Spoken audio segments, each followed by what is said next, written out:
Hi, everyone. Judge Andrew Napolitano here for Judging Freedom. Today is Friday, December 15th, 2023. Colonel Lawrence Wilkerson joins us on the show.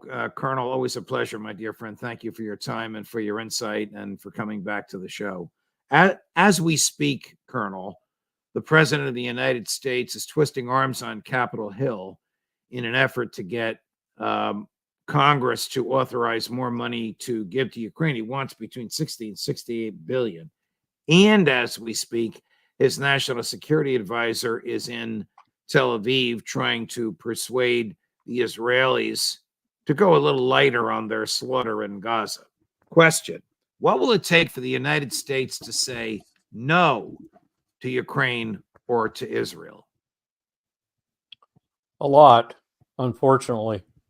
I think we are approaching a point where President Biden, because of domestic political concerns in both issues, Ukraine and Gaza, is apt to do some different things. And I'm waiting for them to materialize. With regard to Ukraine, I think we've already seen the possible end.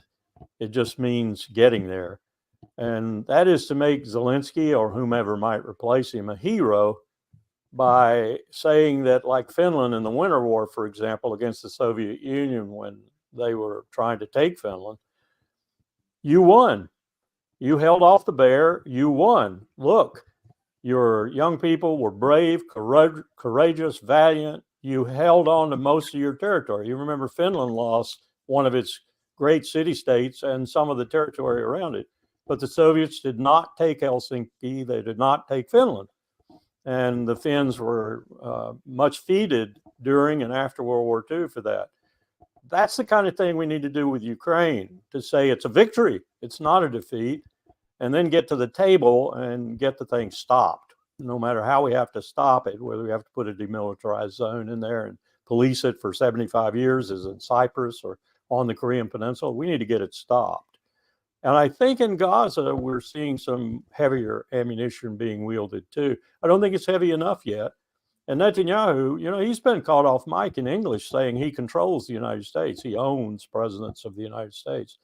I think he thinks that. So we need some heavier ammunition, I think, than what's been said. What's probably been said is, if you don't curtail this somewhat, if you don't slow down, if you don't indicate pretty soon here that there's going to be a cessation, it's going to be hard. It's going to be really hard for us to continue to support you. It needs to be rougher than that. It needs to be in your face. It needs to be, first, you need to go. Likud, come over here. This man needs to go. If you don't get rid of him, we're going to stop everything. And then the second thing is Likud, whoever replaces him, and you're still going to be the party in power, you need to stop this. And you need to stop it tomorrow morning or next week at least. That's the kind of rhetoric that's got to take place. So one of our regular guests, who's an expert on Israel, who's American, who's Jewish, who has lived in Israel, and who is harshly critical of the Netanyahu government, has said that President Biden could stop this while we're doing this live stream with a phone call. No more spare parts to your weapons. No more ammunition. 14 days. 14 days they'd last probably in terms of ammunition and the things you anticipated my question as to how far they can go without us. Colonel Schaefer says they're good without us. Everybody else is saying what you're saying. They can't continue this rampage without Why would us. President Biden violate all the good legal apparatus we put in place for arms and send them under an executive order artillery rounds if that were the case? So when President Biden did that, which was last weekend, was $106 million worth of artillery rounds, some small fire rounds. In order to do that, he had to invoke an emergency act. The Emergency Act requires a certification by the president or the Secretary of Defense or the Secretary of State. You know this better than I. You were Secretary of State Colin Powell's chief of staff for a number of years. That there's a national emergency that materially affects the national security of the United States. Tony Blinken stated that under oath. Colonel, how could he possibly defend that position under oath? Because he's a liar. I mean, I can't say it any other way. I can't say it any more directly. He's a liar. And how these people conjure these lies and then go to bed at night or shave in the morning is beyond me. But I mean, I had problems after Powell did the UN presentation, and we found out that the most important parts of it were fake, were lies. I had problems with that. Very big problems in my life, professional and personal. These people don't seem to have any problems. They just lie and don't have any problems.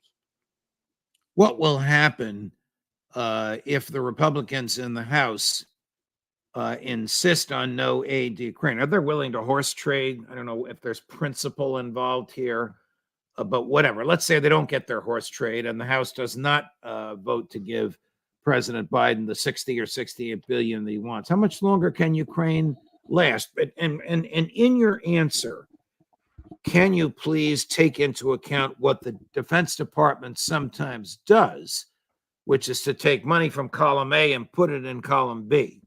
The Congress be damned. That could happen. It's happened before. It's happened when I was there in small amounts, but this would be a huge amount. And what we're talking about here is the executive branch challenging the legislative branch in a way that were I the leaders of the legislative branch, I would not tolerate. This is far more like an impeachable offense than some of the stupid things we've done in order to bring impeachment proceedings against sitting presidents. This is serious stuff. This is the legislative branch, which the founders meant to be the representatives of the people, that part of government closest to the people, being defied by the executive in order to kill people in foreign wars that clearly the American people, or at least a majority of them, ought to be able to figure out are not in U.S. interest. Nicely put. Nicely put, Colonel. But you don't put it past them. If he's willing to lie under, I'm talking about Secretary Blinken. If he's willing to lie under oath in order to pull 106 million, and Colonel, it's not like this is Ukraine. This is Israel. The Congress would give the president everything he wanted. There was no reason to do this. But if he's willing to lie under oath in order to get that cash into Israel's hands on a weekend, or it's not cash, it's actual rounds, they'll certainly take money from column A and put it in column B. They don't care about a constitutional crisis. They're not worried about one because they want to kill. That looks to be the size of it. And for the life of me, I've not been able to contemplate as a military professional or even as a scholar of national security decision making since World War II, how anything now today done for Israel in an untoward or, shall we say, reputation diminishing way, which is everything we do for Israel, it seems, is beneficial to U.S. security. That's a preposterous situation to claim that this state, which is a sheer liability to the United States, is an asset so much that we have to break our own laws to ensure its security, especially when that security is not really in jeopardy, not at the moment anyway. It might be being made in jeopardy by the very continuation of this crisis, especially if Israel continues to essentially conduct a genocide. That might indeed jeopardize the security of the state of Israel. I think it already is, but it might do so existentially. That would be a security problem for the United States, but not the stoppage of it, not the cessation of it, not the humanitarian ceasefire that might take place. I mean, this is crazy. These people don't know how to determine our security interests. Of what value in the international perspective, politically, diplomatically, or even militarily, is Israel to the United States? Or is it all just domestic politics? It's domestic politics primarily. It ceased being a strategic asset when the Cold War ended. You could maintain some sort of vision of Israel being at the top of the Levant and therefore in a very dangerous region day to day, but made so more so by the United States action in Iraq, Syria, and Afghanistan than anything else. But you could argue that Israel was an island of stability And sometimes you could say it was democratic. It's not anymore. It's an apartheid theocratic state. It's as much a theocratic state as is Iran, because that's what the truth is about the government in Jerusalem now. It's theocrats. It's Ben Gvir. It's the kind of guys who don't believe in anything but a greater Israel, and that is anathema to a lot of people, even in the Jewish community, who understand what that means. So basically, it's a liability to the United States, not an asset. We spoke a few minutes ago about how long Israel could continue its onslaught without the United States. I think you'll agree with me. It's purposely massacring civilians. It's starving the population. It's talking about, its leaders talk about the Palestinians in the most revolting ways. They should be buried alive. They're subhuman. We should turn their capital city into a soccer field. It engages in the public humiliation by stripping down to underwear of its male citizens, which it falsely claimed were captured soldiers. Is the United States complicit in all this, Colonel? Absolutely. And by the way, I don't think that was a slip of your tongue. You actually said what probably one of them said, but Jerusalem is the capital of the state of Palestine. So Israelis are practicing self-immolation there. This is, as I said, this is just insanity. The only thing we need to be doing right now is clamping down on this government so hard that it is forced to abdicate, as it were. And I don't care if it's still Likud that's in charge, but it needs to be some different Likudniks. And it needs to be some Likudniks who have been given a heavy, heavy lecture by America. And that lecture needs to include, you are going to jeopardize the security of your state if you don't stop what you're doing and come back to some sort of reasonable process towards a two-state solution. You've proved you can't have a one-state solution. I loved it when Netanyahu came out and tried to explain in English, of course, because he's always speaking to an English audience, really. He tried to explain how the Arab citizens in Israel are treated well. They're not. They're fourth-class citizens at best. Ask Gideon Levy from Haaretz about that. Ask any of them about that. If they told you the truth, they tell you they're third, fourth-class citizens. So I think a single-state solution that's a democracy that lets Arabs live within its borders and have equal rights to Jews living within its borders is preposterous. I don't think they're capable of that. So it needs to be a two-state solution. Even if we have to interpose, as in Korea, as in Cyprus, a military force between the two states for 75 years to keep them apart. That's the only thing that's going to bring a reasonable amount of peace to this region. Does it trouble you that the nature of the weapons that we are giving Israel, the so-called dumb bombs, which don't have any kind of a device on them that aim them, right? That about 49 to 50% of the bombs that they have dropped, Colonel, some of them as big as 2,000 pounds. You know better than I, probably Right. better than anybody listening now, the type of damage that can do. Why do we have these things? Why are we selling such things? Why are we facilitating their indiscriminate slaughter? Money. It's wonderful for our manufacturers when they can get rid of these essentially munitions we would never use.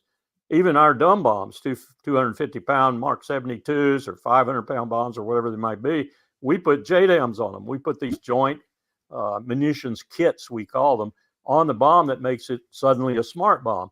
Right. And then you can hit your target with about 95, 96% a probability of about a 10-meter CEP, which means you're going to hit the target, in other words. That's not what they're doing. They're using these dumb bombs and they're bombing indiscriminately and they're killing civilians. I imagine we're not giving it to them, not because Lockheed Martin and others that make them wouldn't salivate at giving them to them, is because we'd have to pay for them. And they're very expensive. We're giving them to the Saudis right now to bomb the Houthis. But look at that. The Saudis don't even know how their pilots pickle those things, fire them at altitude so they won't be in danger themselves from their extended range F-15s. Then what does that do? Well, it goes to the extent of its range, which isn't that far, really, even ER. And what happens is it becomes a dumb bomb. And so in the war with the Houthis, you get bombs dropping on school buses with 48 children in them, for example.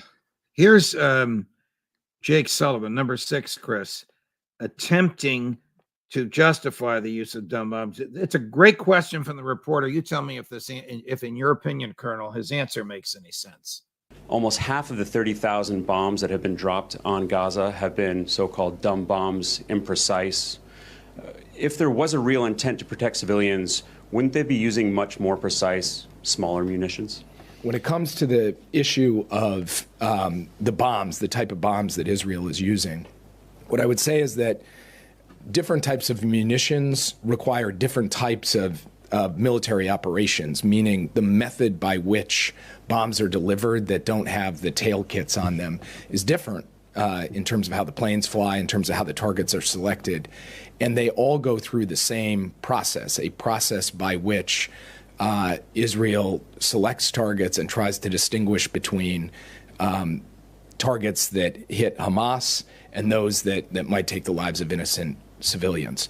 At the end of the day, what we have consistently said is that Israel has the intent to make sure that it is drawing those distinctions clearly and in a sustainable way, and we want to see the results match up to that. That's a conversation that I had in full with them today and yesterday as well, and we'll continue to do that, including on the type of munitions they use and when they use a certain type of munitions, how those are delivered, to ensure that from the United States' perspective, they are fulfilling their obligations, their responsibilities as a state to international humanitarian law. I think that was an absurd response. Jake ought to stick to things that he knows something about. That was an absurd response. And if anything, I take from that response that, okay, if that's true, and some 20,000 civilians, half of whom are children, have been killed, are you saying the Israelis are making the distinction so that they drop the more accurate bombs on civilians and houses and hotels and hospitals and other places? Is that what you're saying? Because they sure are killing a whole hell of a lot of civilians. I just listened to Philippe Lazzarini, the head of UNRWA, the United Nations Relief and Works Agency. Right. It's like I was listening to Sergio Vieira de Mayo when he was killed by Al-Qaeda in Iraq, a tragic event that set our operations in Iraq back at least a year and poisoned them really for the rest of the time we were there. That's what's happening with his people. They're getting killed. 100 or so have been killed. These are workers of the United Nations. Then you look at the journalists who've been killed. You look at the other people who are in Gaza to try and help, either rendering humanitarian assistance or report on the conflict or whatever. And the number of them that have been killed in the short time the war has been waged is just astronomical. So, Jake, if what you say is true, they have reversed the logic on you. Chris, play the, do we have it? The 3 Arab foreign ministers responding to the veto by the United States and the Security Council of a request for a ceasefire. One of them, Colonel, says, it's a week ago, exactly what you just said. We believe there is a moral obligation toward the international community to stop the killing of the Palestinian civilians. And it's the first time, at least in my lifetime, that I have seen that calling for a ceasefire became a controversial issue. I'm not sure how deep is the understanding here of what's happening on the ground in Gaza. I mean, this war has broken every record.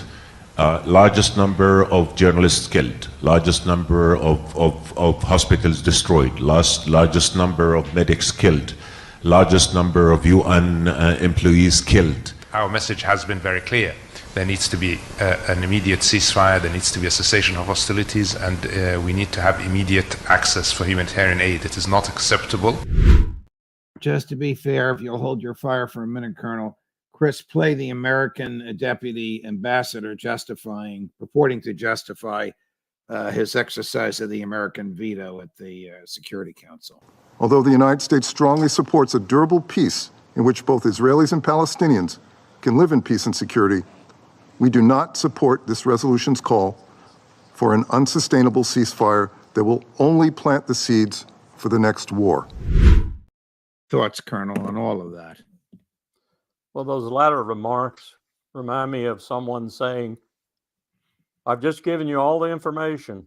Saddam Hussein does have weapons of mass destruction, and we can't tolerate his possession of weapons of mass destruction, not in a post 9/11 era.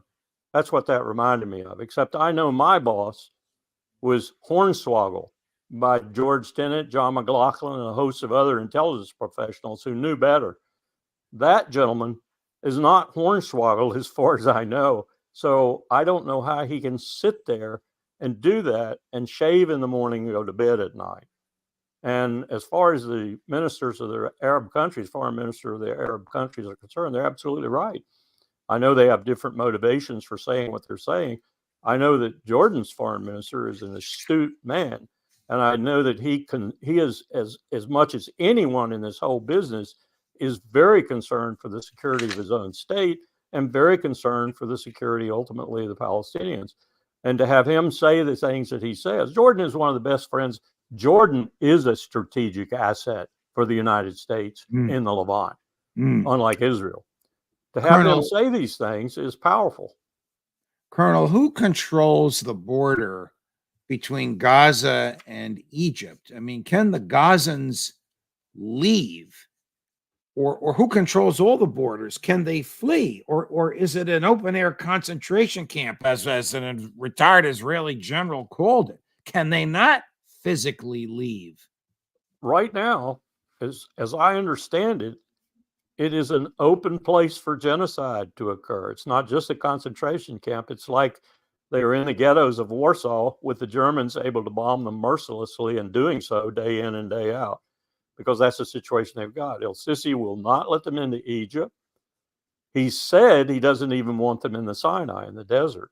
And Jordan does not want them from the West Bank or from Gaza coming into Jordan. Jordan already has enough Palestinians, thank you very much. It can hardly handle the population it already has. It outnumbers the native Jordanians.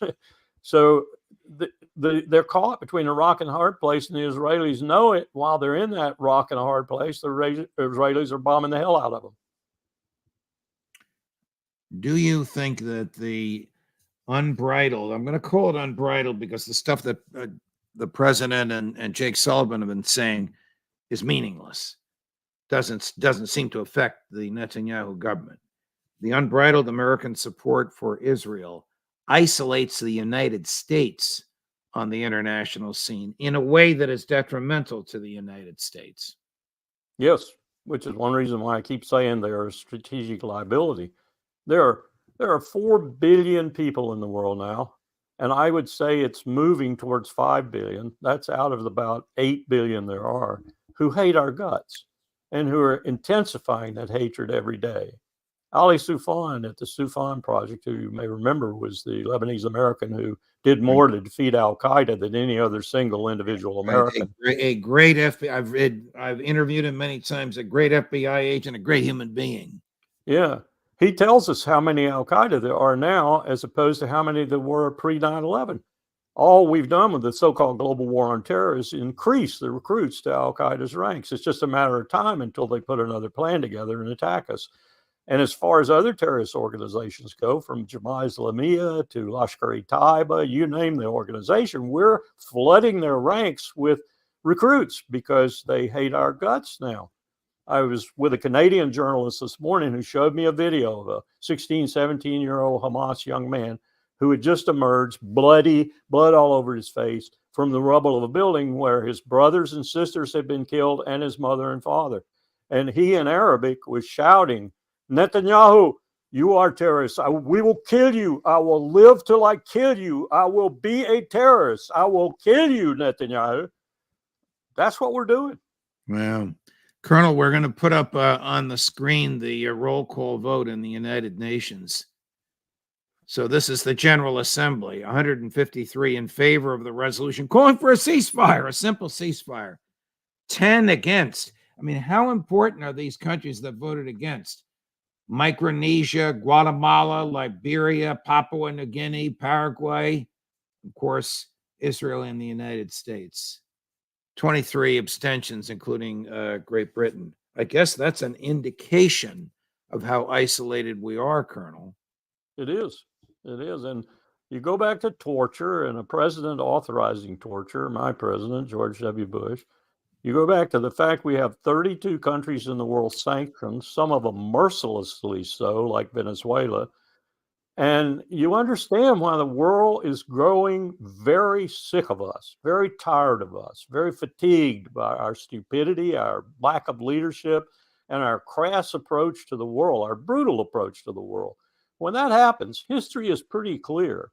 The world bands together to rid itself of the empire, of the hegemon, whether it's the Romans or the British. It will get rid of us. That's what we're looking at right now. We're looking at the whole world virtually, thinking that we are the worst thing in their lives.